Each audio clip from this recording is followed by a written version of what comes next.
आइए हम फिर से अपने को और अच्छी तरह से तैयार करें कि कैसे जीवन के लक्ष्य की प्राप्ति करें।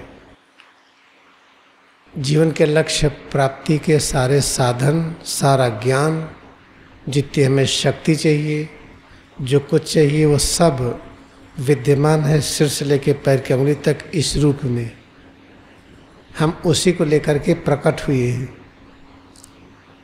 ये जो मशीन है सिर से पैर की उंगली तक एक राष्ट्र की तरह है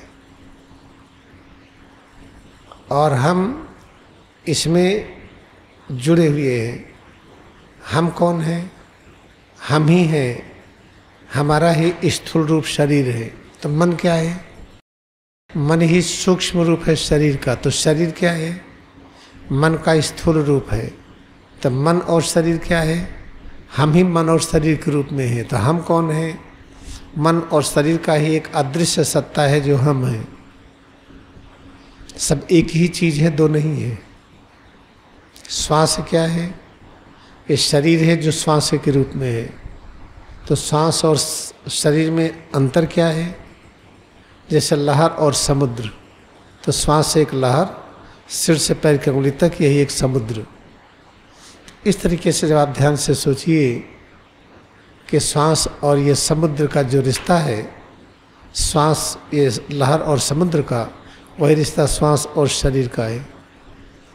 जैसे एक एक लहर इकट्ठा होकर के समुद्र के रूप में प्रकट होता है, एक एक बूंद पानी प्रकट होकर के पूरे समुद्र के रूप में है, वैसे एक एक लहर प्रकट होकर के सिर से पैर की उंगली तक इस रूप में है।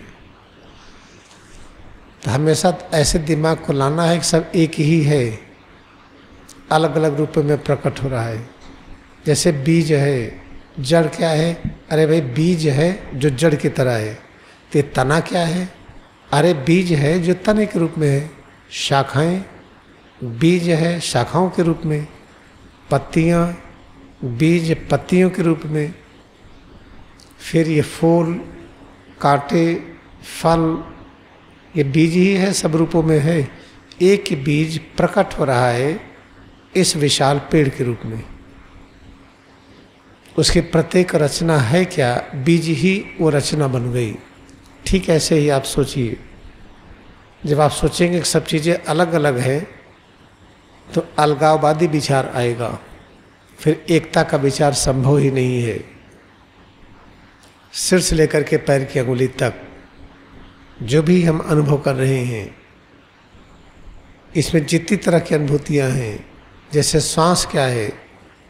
श्वास इस शरीर की एक इकाई है। जैसे एक एक ईंट मिलकर के दीवार बनी है, ऐसे श्वास इकट्ठा होकर के शरीर के रूप में है। तो जब हम क्रिया योग ध्यान करते हैं तो इस सच्चाई पर पहुंचते हैं, एक ही परम तत्व है, अलग अलग रूपों में प्रकाशित है। फिर सभी का महत्व बराबर हो जाता है। पैर बड़ा है कि हाथ, दोनों का महत्व बराबर है। शरीर के प्रत्येक अंग, जैसे बाल है या नाखून है जो काट के फेंक देते हैं, हमने काट के फेंक दिया तो उसका महत्व कम है, ऐसा नहीं है। जो नाखून काट के फेंक दिया, जो बाल काट के फेंक दिया, या जो रूसी है डैंड्रफ बाहर निकल गई, या जो चमड़ा यहाँ पर है, ये सब का महत्व बराबर है।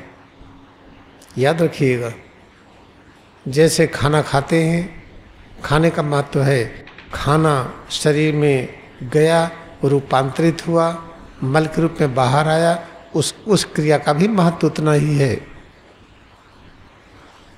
अब खाना खाएं, मल न बने, मूत्र न बने, खतरा है। तो जिसके न बनने से खतरा है तो उसका महत्व कम थोड़ी है। तो याद रखिए, वो नाखून जो काट के फेंक देते हैं, या ये नाखून या अंगुलियां, ये पैर, हाथ, पीठ, पेट, सीना, गला, चेहरा, सिर, ये जो कुछ भी है, याद रखिएगा, सब का सब जो कुछ भी है, सबका महत्व बराबर है। जब इसी भावना विचार के साथ अपने स्वरूप में एकाग्रता बढ़ाते हैं तो सब एकदम ठीक हो जाता है।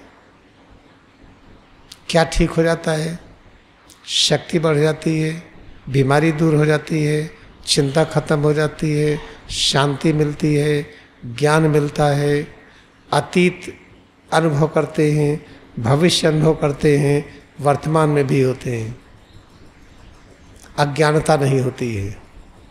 तो ये सब कैसे होगा? तर्क वितर्क से समझ लेने पर नहीं होता है।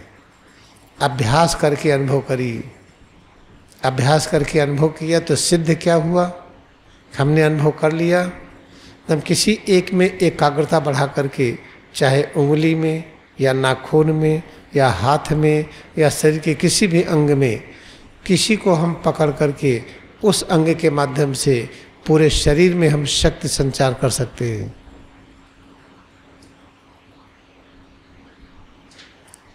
इसे देखिए, बीच बीच में ना अकुप्रेशर है, अकुपंक्चर है, पैर है, कहीं दबाते हैं सिर दर्द ठीक हुआ, यहाँ दबाते हैं कुछ ठीक हो गया, रीढ़ के कुछ जगहों पर दबाव डालते हैं तो ये आराम आ गया। ये सब कारण क्या है? क्योंकि शरीर का प्रत्येक बिंदु ये पूर्ण तत्व है। ये शरीर नाखून के रूप में प्रकट हो रही, यही शरीर उंगली के रूप में है, यही शरीर हाथ के रूप में है, यही शरीर आँख के रूप में है। तो पूरा शरीर क्या है? जो कहते हैं कि इसमें अलग अलग अंग हैं, नहीं, शरीर ही अलग अलग अंग के रूप में स्वयं प्रकट हो रही है। जैसे समुद्र लहर के रूप में है, कोई लहर छोटी है, कोई बड़ी है, किसी लहर में आवाज़ कम है, किसी में बहुत तेज है। ये है अंतिम सत्य जो सुन रहे हैं आप। इस सत्य की अनुभूति कैसे करें? क्रियायोग का अभ्यास करते जाइए।